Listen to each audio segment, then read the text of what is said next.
All right, boys and girls, we are going to continue with our resurrection eggs, and today we are on egg number 9, which is the dark purple. So we're going to open it and see how this tells us about the Easter story. So here we go.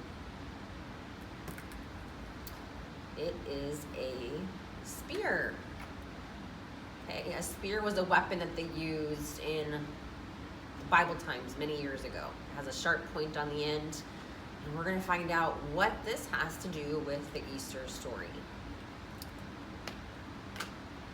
Okay.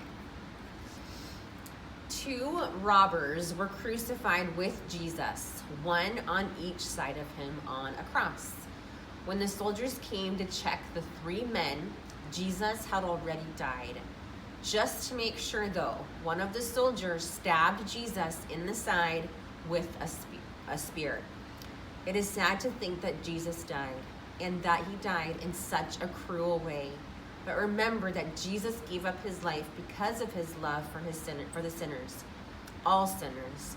This includes you and me and all who tell lies, steal from others, disobey God in any way, or even someone like the soldier who stabbed him.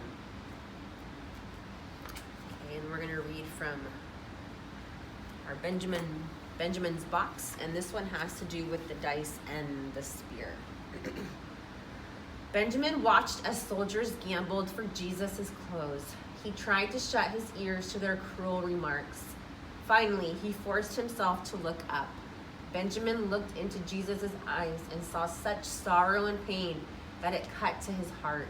But he also saw love. And like before, Jesus looked right at Benjamin. Surely this was his way of saying all would be well. Perhaps he would even do a miracle. But instead, the sky turned dark and Jesus cried out, "Father, into your hands I commit my spirit." The ground shook and Jesus breathed his last breath. Benjamin was stunned. Jesus was dead. As if in a dream, Benjamin heard the people move about. He saw a soldier pierce crosses and bodies before the Sabbath began. Soon they were gone, and he was alone. He picked up a stone the soldiers had gambled with and looked up at the dark sky. Why had God allowed it? Later that night, he opened his treasure box and placed the nail and the gambling stone inside. He looked at his collection. It had seemed so valuable when he believed Jesus was the king. But now the strange items only filled him with unbearable sadness.